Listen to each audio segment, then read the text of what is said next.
Welcome, critical thinkers. One of the things we really want to get straight here near the beginning of the semester is this fundamental concept of truth and what we mean when we use that word and what we don't mean, or some of the problems that we have surrounding that term. It's a problematic term in a lot of ways, and we're going to try and look at that, but also look at what some of the theories are that philosophers have put forward to sort of explain what it is or define it. You'll remember that our definition, our shorthand definition from the Gabinesh reading, is that critical thinking is the use of rational skills, worldviews, and values to get as close as possible to the truth. So truth is important to us. It's a directional beacon. It's a pole star for us. It's something that we want to move toward. We may never get there. It may be sort of asymptotic where we approach but never get there. But nonetheless, that's where we're headed. That's what we want to move toward in critical thinking, at least according to the Gabinesh definition. But in any event, it's a very important concept for us to get right. And so I like to speak with my students pretty early in the semester about truth, what we mean when we use that word, and to instill in you the idea that you should really be careful about how you use that, unlike many of the people in our greater society who throw the term around quite casually. So we want to define what it is. Now, we're not trying to list a bunch of things that are true. That might be like an encyclopedia or something. What we're really interested in here is what a good theory of truth would look like. And part of our problem is, of course, like the term critical thinking, it's sort of in terminological disarray, as I talked about. We have that problem. Another problem is the skeptical problem, and that is the idea of sort of radical skepticism, the idea of doubt. And it bumps up against a term. You see my little whiteboard here in the back here. Epistemology, all right? Epistemology is the study of how we know things, what's possible to know, that kind of thing. And it turns out that we have a bit of a problem with that. And if you've ever studied philosophy, you may have studied the philosopher René Descartes, French mathematician, scientist, philosopher. And one of the things he did was very interesting. He tried to doubt everything he possibly could and push himself to what would happen if he did that. And you may know his famous saying, I think, therefore I am, because he said at the end of the day, I couldn't doubt that I was thinking. Right? That was the one thing he couldn't doubt. And Descartes was interested in this idea of, how do I know that I'm not being fed a dream of life by, say, an evil demon or something like that, that I think I am enjoying a walk on a sunny day, or I'm eating a nice meal, or what have you, but really it's just a dream that's been fed into my mind by some outside force, something like that. You may recognize this kind of idea from the movie The Matrix. There are also more recent theories about our whole world is a computer simulation, that kind of thing. That's that idea.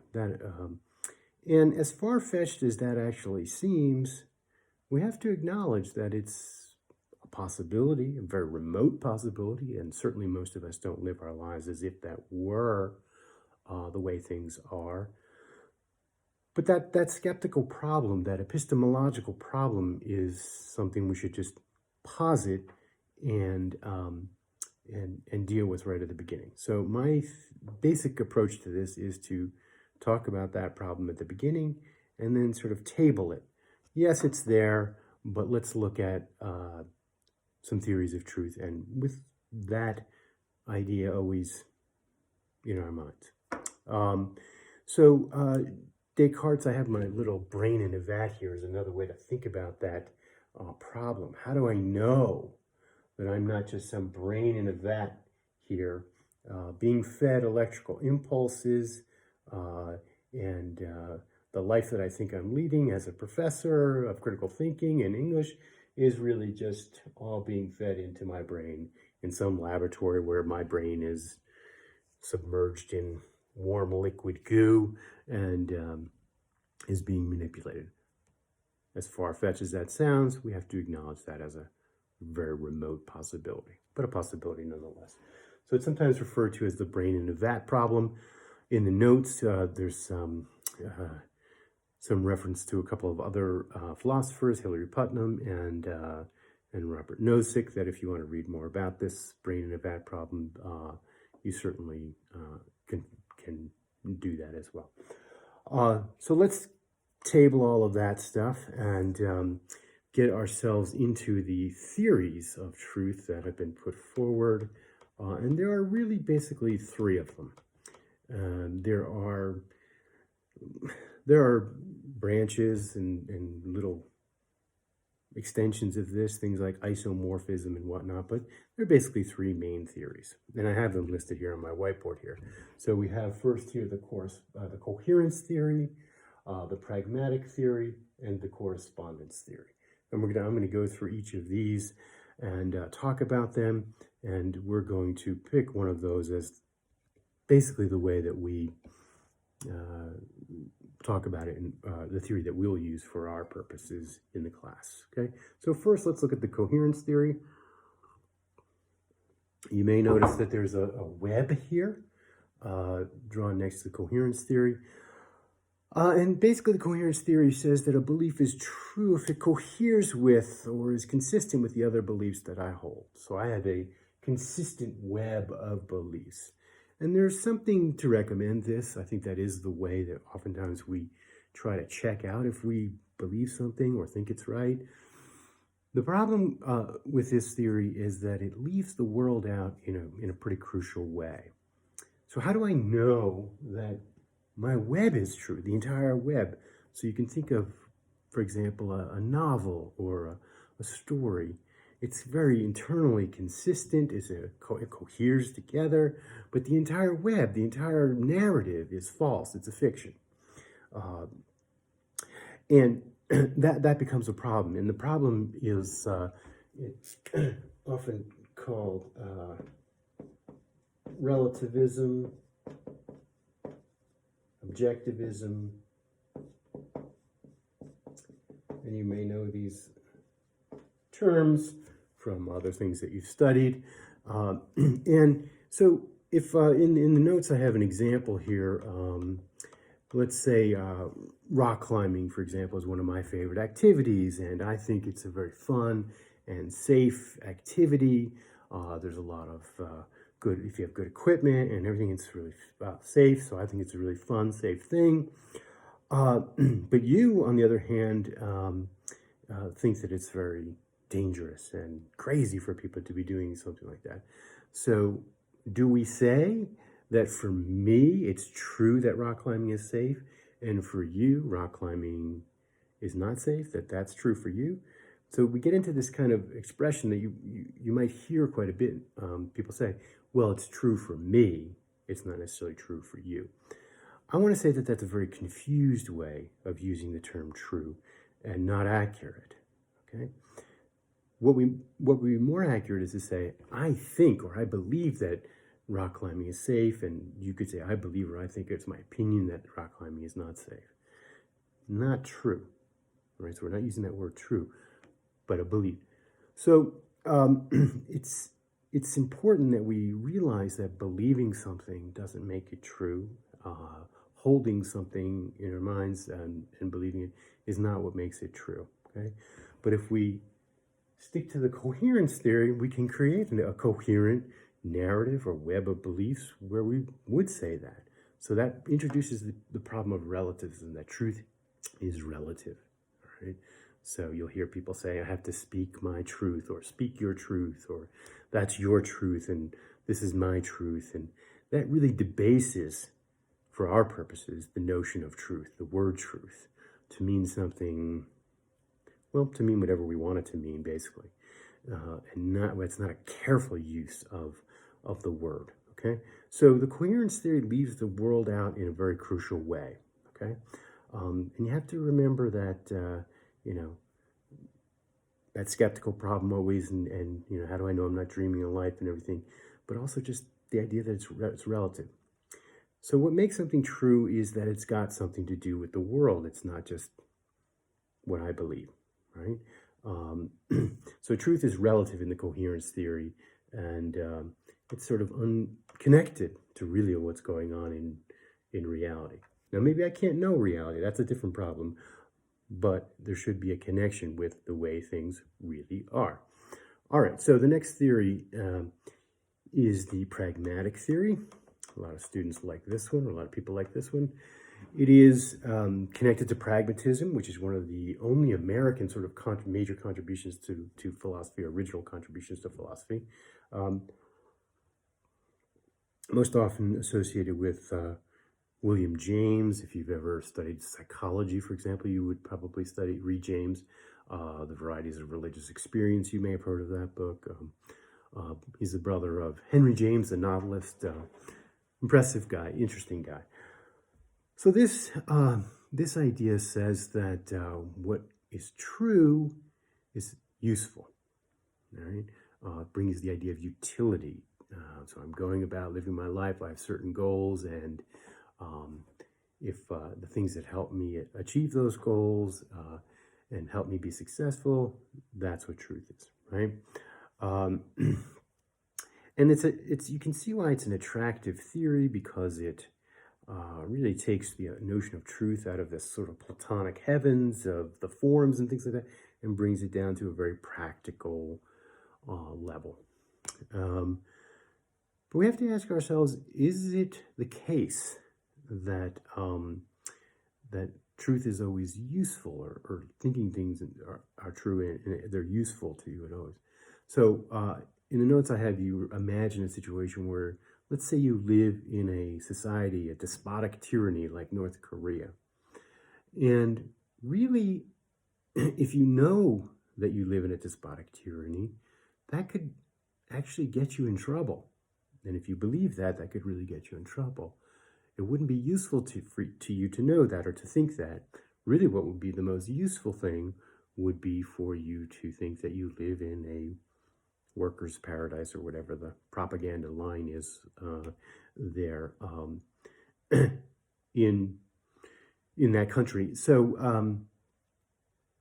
if you wanted to be successful, you would go along, right? It wouldn't be the case that knowing the truth would be useful to you. Now, the pragmatists have seized on this connection between truth and usefulness, and there is a connection. However, they've sort of gotten the cart before the horse here. Things are useful because they're true. Things are not true because they're useful. So they've sort of reversed that order.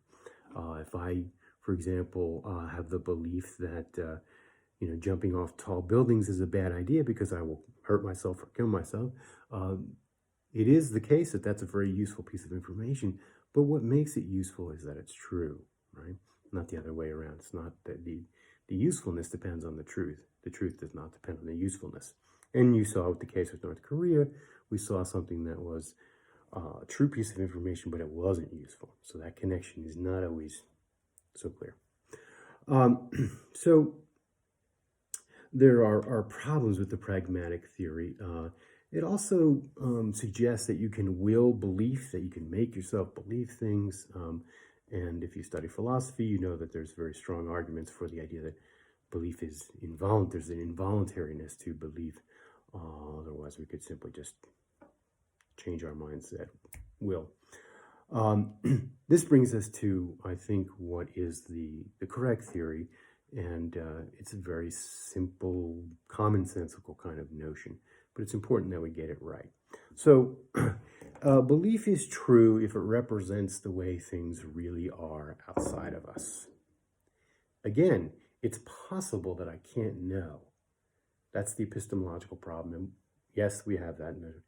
But if I say that there's a cup of tea here on the table in front of me, the thing that makes that statement true is a cup of tea on the table in front of me. What I say, it actually corresponds. It's the idea of the correspondence theory. it corresponds to the way things really are. So this theory has the virtue of bringing in the world. It's not just, truth isn't just something within me that I make up or manipulate in some way, but that it corresponds to the way things are outside of me. There are things like solipsism, for example, which is the idea that there is nothing outside of me. Everything, I am the only person alive in the world and the universe, and everything else is just a projection of my mind, that kind of thing. But we're not really dealing with that. The idea here is just that if I say something, it corresponds to the way things really are outside of me. So it brings truth outside of me, and that's important. Now, if things aren't that way, then what I've said is untrue. If this is actually a cup of coffee, it's untrue, right? I had a physics student once who said, well, it's not actually a cup of something on the table there. The table doesn't actually exist. It's a bunch of electrical impulses that repel each other, and this thing is really not what you think it. That's okay, that's fine. I could be more precise about my statement. I could say that this collection of packets of energy is blah, blah, blah, and kind of get at the same idea. But it would be true if that's the way things really are. It would not be true if that's not the way things are. So there has to be a correspondence with the world outside of us. Okay, so there's not that much controversy about this in philosophy. There are people who will attack the correspondence theory because of the idea: how can you know the outside world? How can you know? And I think they're more dealing with that epistemological problem. But for our purposes, that idea is very important, okay? It's not just I believe something, I think something. So we don't want to, like a lot of people will retreat into that kind of statement in everyday life. They might express a political view, for example, and then someone will come up with a bunch of evidence why their view is not very good and weakly supported, and they'll just say, well, oh, that's my truth, that's what I think, and they'll kind of try to back you up that way. We're going to be more disciplined about how we use the notion of truth and the word truth. Our conception has to be stronger and clearer than, I think, the common conception out in society. Okay, so we're interested in a theory that explains clearly what would make something true and what a good theory of truth would look like. And this one, I think, is the one that we should adopt. It depends on how things really are outside me, and it gets rid of the relativism problem. We're no longer going to say that, well, that's true for me and not true for you, that kind of thing, because believing something doesn't make it true, right? You are entitled. There's one of our cognitive biases, I think, are coming up, is you are not entitled to your opinion, which is a funny kind of little take on this, but you are entitled to your opinion, and sometimes students will accuse me of being, I don't know, intolerant or something, and I say, well, yes, you are entitled to your opinion, but you're not entitled to your opinion being true, and you're not entitled to your opinion being even very good or well supported or logical. So the idea of tolerance is really tolerating the mistaken or weakly conceived views that people have. It's not just throwing up our hands and saying, okay, well, that's true for you. One of the things that gets at this also is William Perry did a study of college students, the sort of the arc of the college student, their intellectual development. And I usually do a handout on this, but I didn't want to overwhelm our online course. And he found that there's sort of, you can sort of reduce it to 3 stages. The first is sort of this Garden of Eden stage, where the Garden of Eden is from the Bible, where it was a sort of this idyllic situation.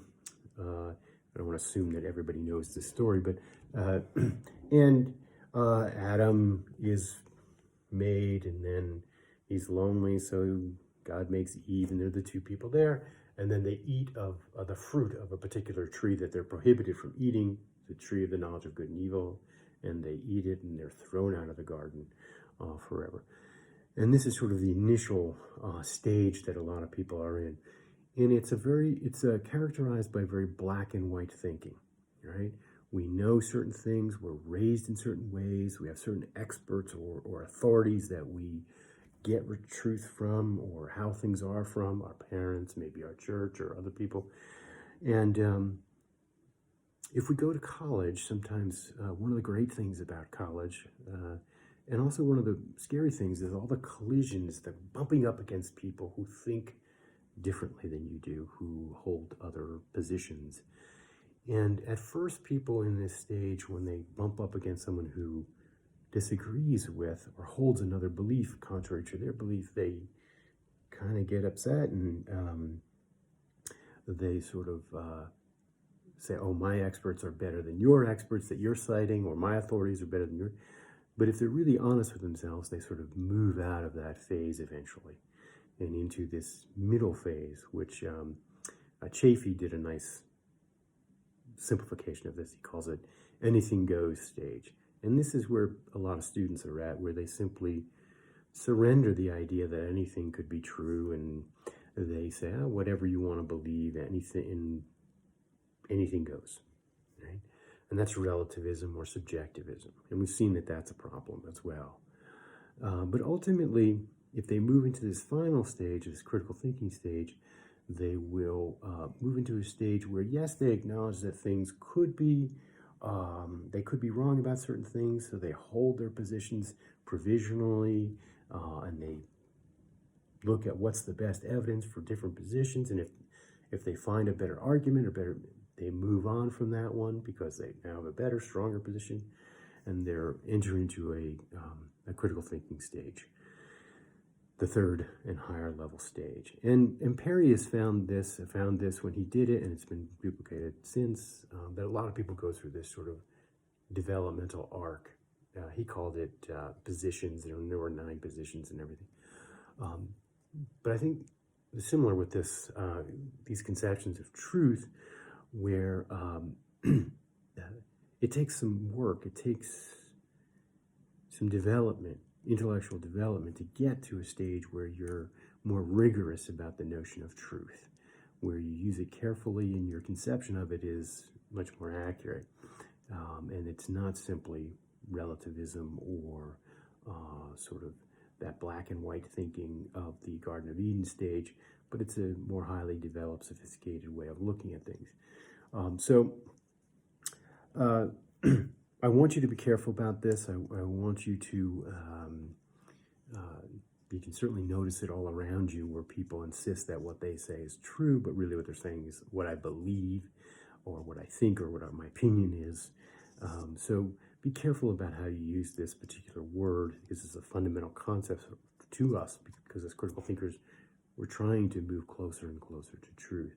So we want to have a good understanding of what it is and define it as clearly as we can. So correspondence. There's a cup of tea in front of me on the table.